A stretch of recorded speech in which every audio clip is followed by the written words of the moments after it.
welcome back. Hello, sister. Well, hello. Ah, we are thrilled. Well, we're kind of thrilled that we had this panel idea because we're having so much fun with it. And we are bringing you another group of powerful women in to discuss all things sister wounds.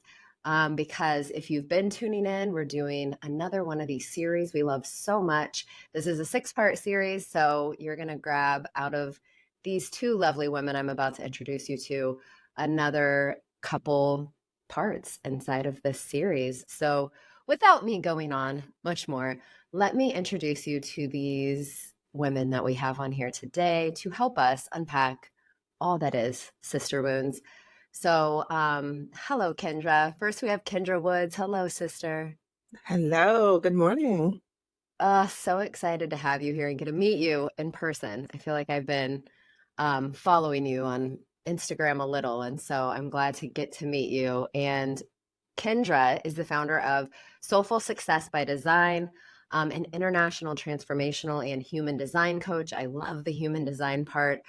She is really one that empowers women to master their inner leadership skills, which therefore, will help foster success in all the areas of life, both business and life, everything doing it in a way that is super authentic. So we're so excited to have you Mm, in. Thank you. I'm excited to be here. Yeah, and then next up is Melissa Brough. And Melissa, she is the founder of Energetic Literacy Project. Ooh, this is such a special project that she's working on. And she's also a licensed Ishtara teacher. So excited to have another teacher in here with us. And certified Reiki master and teacher, and just really into all things energetic intelligence and caring for our nervous systems and self-healing. And so we are so thrilled to have you in here, sister. Hello. Hello, good morning. It's such a pleasure to be with you all. We're excited. And Stacey, I'll pass the baton to you around because I think this is a real because you had the drop in of judgment. And I think that Yeah. it's really important that we open this up inside of sister wounds because of like my self wounding is absolutely going to be projected to others, especially when we get inside of women to women sister connections. Yeah. Judgment. It's a hairy beast. I mean, when we think about judgment, you hear all the time, especially in lay people terms, today, like, don't judge me. I'll stay out of judgment. This is a judgment-free zone. And the reality is, particularly where it comes to sister wounds, I see it probably all day, every day. And where this was dropping in for me this morning was really around our own self judgment, how harshly we judge ourselves, how harshly we criticize ourselves, that inner mean girl, right? Just telling all the stories that have been deposited in us over our lives and then affirmed through different life's experiences that we go through. And whether consciously or unconsciously, we may find ourselves in judgment of other women. Look at how she came today. Oh, why would she wear that? Or, ooh, I would never run my business like that. Why would she make those choices? Or it may not even be something that you're saying. It is the energy you're putting out. And we've all felt it, I am sure. You walk into a space and there's as my husband would say, don't look at me like I'm short. He's 6'5". But like, don't look at me like I'm short. I'm like, well, inherently in short, there is a judgment. I'm taking offense because I have been called short. But it's that kind of look like, it's just, the looking up and down, like, let me size you up, which I get from our reptilian brain. We had to do that. I have to size you up. Are you safe or not? Right? But we are not in that place anymore. And those stories are still there. I'm looking you up and down, but I won't, if I haven't done some work, I won't necessarily equate that to safety and understand what my needs are for safety. I'll just think that unconsciously, hopefully, likely, that I need to put you down in order to make me feel okay. I need to make sure that you are cast in a certain light so that I think I'm making sure that I'm being cast in a particular light of my choosing. And that just creates this inherent competition versus connection, this idea of separation. And it makes it so much harder for us to heal from our sister wounds. Because even in the, I'm making it up, sisterest of circles, you still see the judgment. You still see this hierarchy, especially in like spiritual kind of circles. Like there's a hierarchy, and then there's judgment. Like, well, why does she get to be at the top? Why is she this? Like, it's just this judgment. And especially as we talk about judgment across what the world would call different barriers of race, ethnicity, age, abilities, color, background, education, experience, like all of these separation lines, there's all this judgment. Well, no wonder we don't have true sisterhood collectively as women. No wonder. So I would like to just bust the top off of this whole box around judgment. We know where it's coming from. We know what it's about, and we can have all those discussions and be highly intellectual. I'm really talking about like practical application. What in the world is happening? What are we doing in those moments? Who are we being in those moments? And then what do we do about it? Because I'm looking at a panel of change makers.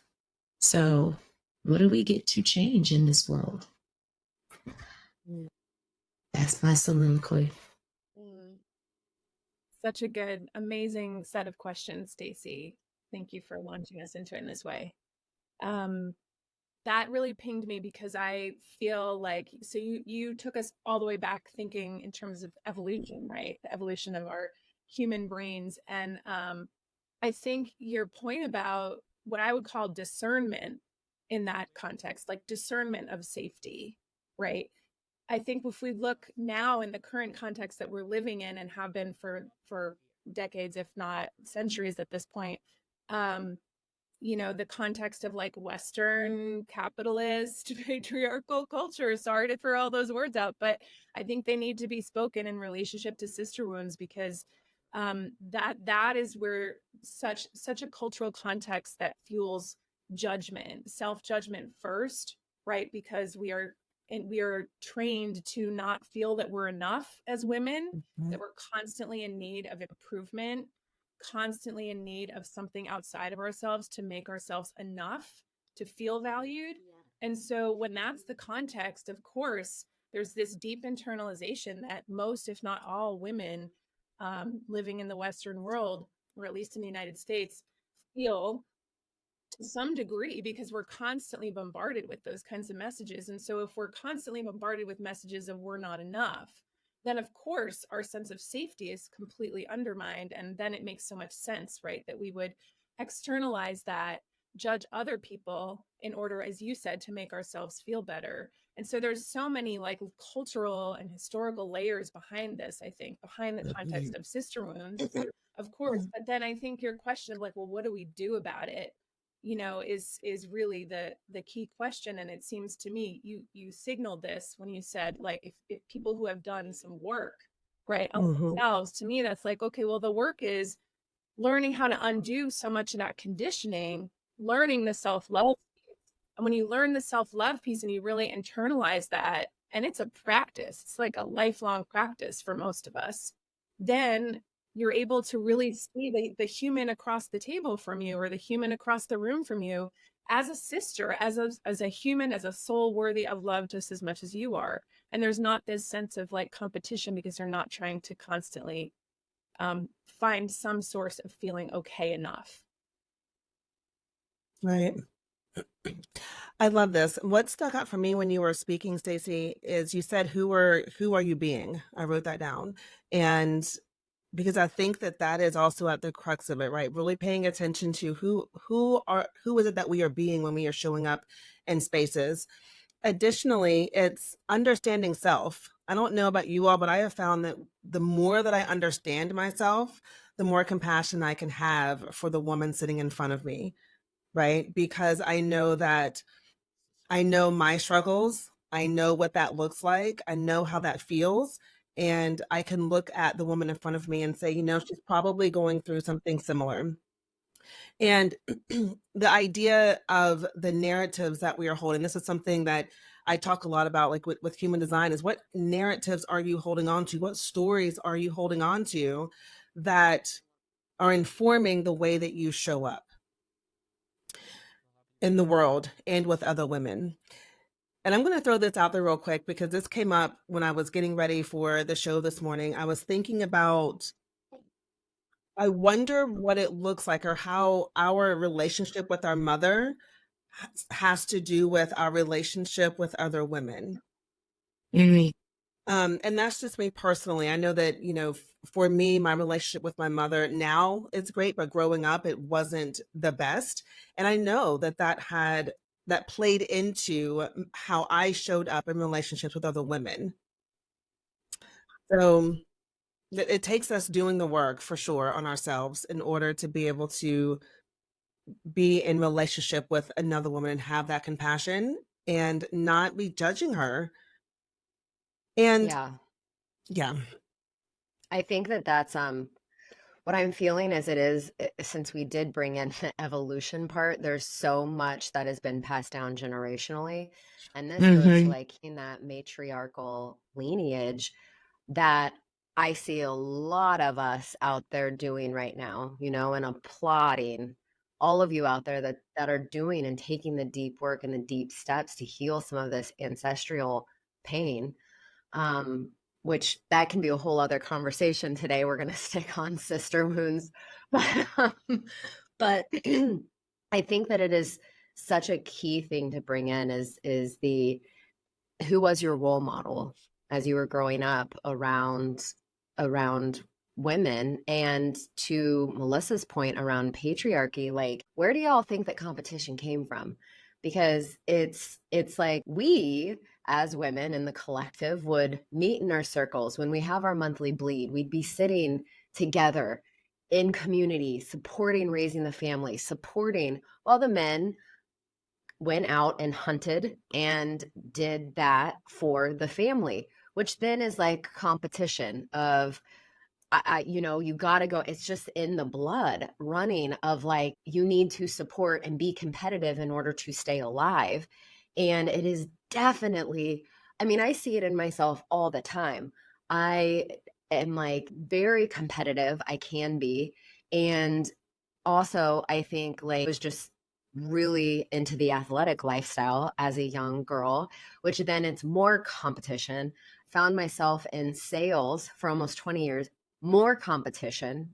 And that has been my story of me doing my stuff to look at the ways in which I'm showing up to judge myself, as Kendra was saying, like for my stories, and how is that then being projected into my lived experience. So I'm curious, like, what are y'all's experiences with competition?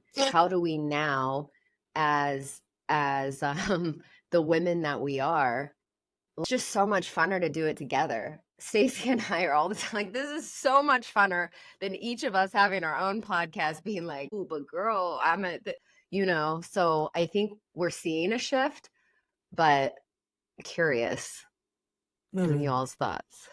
I'm about to jump out my seat. Ooh, Listen. ooh.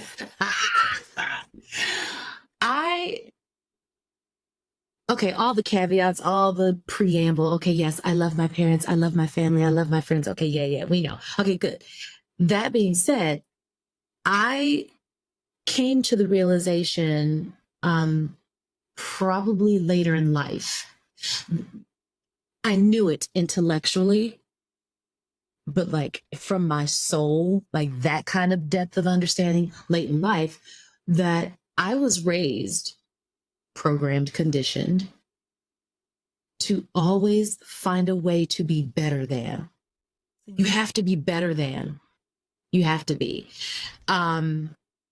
That's how you get into the top schools. That's how you get the scholarships. That's how you get the internship. That's how you get all the things that are the markers of Western success. But even beyond that, yeah, I'm thinking of times where my own question is coming to mind, like, oh, who was I being right then when I was doing that? Because I was not being safe for that other young girl. I was not being safe for that other young woman. I was not being safe for that sister in her 30s, 40s, 50s, what have you. And who I was being at an unconscious level, it was my goal to be better than. I just have to be better than, because if I'm better than, then I'm accepted, then I'm belonging, and then I am treated well, and then all the things, blah, blah, blah. And yeah, in my ancestry, and there is still this going on today, wrapped in the skin I'm in, better than. Like you have to work twice as hard. You have to be so much better than what the norm is just to get half of it. You're not, even when you're better than, you're still not likely going to get what you deserve or what is equitable.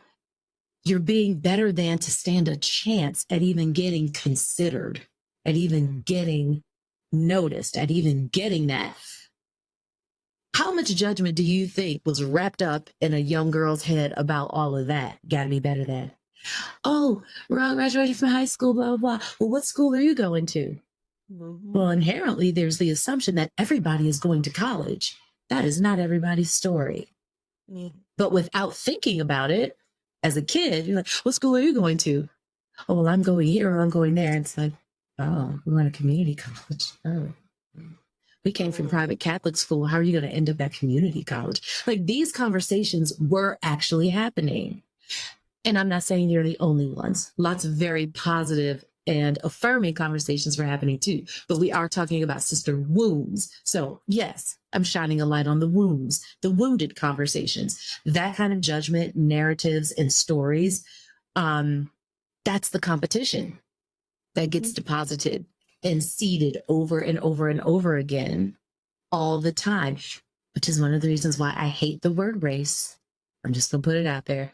I hate the word race. It's a made up term. Yes. From very early in our history, in modern history. And inherently, it means a competition. Someone will win. Someone will lose. Someone will be first. Someone will be last. There's one race that we're concerned with on our day-to-day basis for most of us, and that is the human race. That's it. Any other information you may have gotten about race, it's just not true. It's not true. You can go look it up and all that good stuff. But that inherently denotes competition.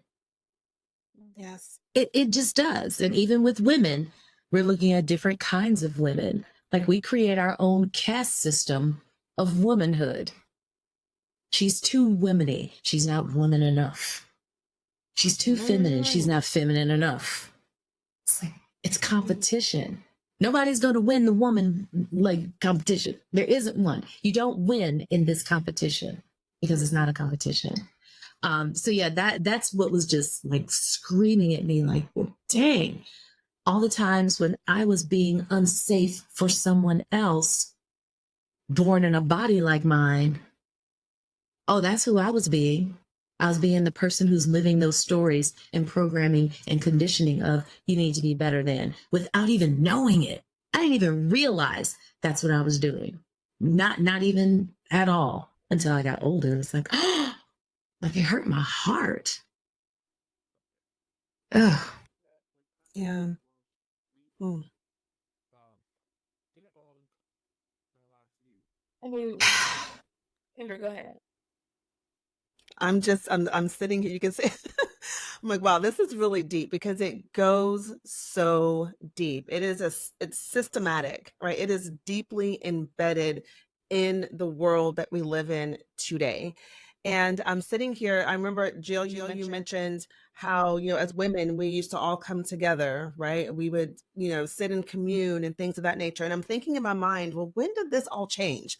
Like, when did all of it, what happened where women said, you know what, I've got to go do my own thing, and you go do your own thing. And I have my thoughts about that. But for me, what keeps coming up is I'm just thinking about, and Melissa, you mentioned this, the patriarchy. That just keeps coming up for me. Being a woman who worked in corporate and who was brought up in that whole corporate system, it definitely was about competition. I grew up in sports. It was about competition. And knowing myself today, I recognize that I'm not actually here to be competitive. Like, some of us are here to prove ourselves in that way, but it's in a way where it is uplifting the other, and it's not about like, oh, I'm going to push you down so that I can rise type of thing. I think we have I think we need an updated narrative of what it means to be a woman who is highly motivated, who is highly willful, who is, that go-getter. Let me go get this. And a narrative for the woman who is maybe not so much that, right? She's here to, be maybe more in the feminine than in the masculine. And so there's all these different roles that I think that we play as women, and none of them are right or wrong. We have to stop making it wrong for how we are showing up as women. There's nothing at all wrong with it. And I think that what comes up for me when I think of us coming together as women is we're so afraid, and it goes so deep. We're so afraid that we're not going to be accepted. We're so afraid that we're not going to be able to survive or make it if we aren't, fully embraced. And so what would happen then if, us knowing this, we could intentionally just embrace one another, right? Like, I see you. It's all good. You're having a rough time right now. You're in a season of life where things are crazy. It's okay. Right? Or you're in a season of life where maybe you have more freedom and you're out here doing that. Is wonderful. All of it's beautiful. And it starts with us, though, and we have to take off these stories and these blinders that have been, placed upon us. We have to take them off and say, you know what, it's all good. Right. And it's all good. Yeah. I love that. And for me, one of the things I'm hearing underneath all of this wisdom that you're dropping right now is that the shift to like such a culture of individualism in Western culture is such a pivotal change. And so I thought I might share just a personal, totally ridiculous, but personal story where I kind of, for me, internalized this shift back toward like a sense of us all being connected and finding safety in that rather than safety in individual competition and success. And that was this really ridiculous moment that I'm just going to out myself about, which was that after I had my second daughter, I was having a lot of postnatal stuff, and psychologically, one of those things was just, feeling unhappy with my postnatal body. I've always been super scrawny and had, very small chest to begin with. And after breastfeeding 2 kids, there was really nothing left. And I was struggling with that. And I was living in LA at the time where everybody has boob jobs. And I was getting older and freaking out about how to get older in LA as a woman. And I actually went on a 5 rhythms dance retreat, which I had never done before, and I was kind of nervous about. And, a lot of the women there were like gorgeous LA model-y types. And I was having all these insecurities come up. And then I had this moment where I was like, I was looking at another woman and I was looking at her and I was like, whoa, actually, we are just all connected. We're all of the same stuff and we all need each other to survive. And she is me and I am her. So her beauty is my beauty. It's all of our beauty. Like, I don't have to be threatened by her gorgeous boobs. Like, I can just enjoy her beauty and be like, wow, this is a reflection of what's possible in the world and what we all get to be. And her body looks so different from mine. And that is also beautiful and amazing. And, it's one of those things where you can say it, but until I like felt it in my body, that was such a pivotal moment for me. And so, I have 2 daughters and I am like, wow, how do I raise these girls in a way that they don't internalize the things that I internalized growing up? How do we make now so that they feel the connection between each other? And, speaking of literal sister wounds, how do I encourage them to see that like their flame can shine really brightly, but so can their sister's flame. And just because their flame shines brightly doesn't mean their sister's flame has to burn any smaller, or vice versa. You know, I think we really need to get away from this individualistic narrative, which, you know, to your point, Stacey, is also imbued in all of the conversations around race and all, you know, all the different kinds of way in which we promote race and competition. We just need to move back into a sense of like, well, I shouldn't even say back, forward into a sense of unity, understanding the interconnectedness that we all have, and the ability to celebrate each other's lights shining, you know? Mhm. Yes. I love that. Oh, I love that. Yeah. The question keeps coming up. It's like, how do we get to that? Like Kendra, you spoke about being in acceptance and, you know, steeped, I'm sure, like from self-love and all of the good things. And yeah, Melissa being in that part of like self-acceptance and acceptance of someone else without the judgment, without the competition. Like these sound like simple things to do. Yeah. This programming is deep. Like it is so deep.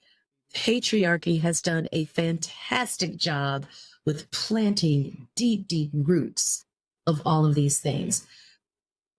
And yeah, we can say, oh, people need to go and do the work. I'm a big fan of like, do the work.